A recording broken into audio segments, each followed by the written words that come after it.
Friends, welcome to Khatija kids TV. Friends, आज हम पढ़ेंगे English grammar. Who is use for person, where is use for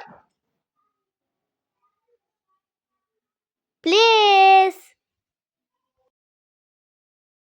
when is used for time, why is used for reason, what is used for things, how is used for method,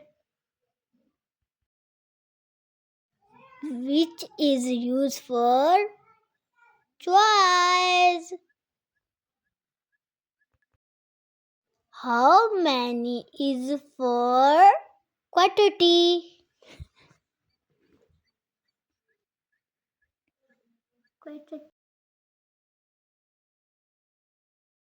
how often is for frequency. Like my video and subscribe my channel. Bye bye.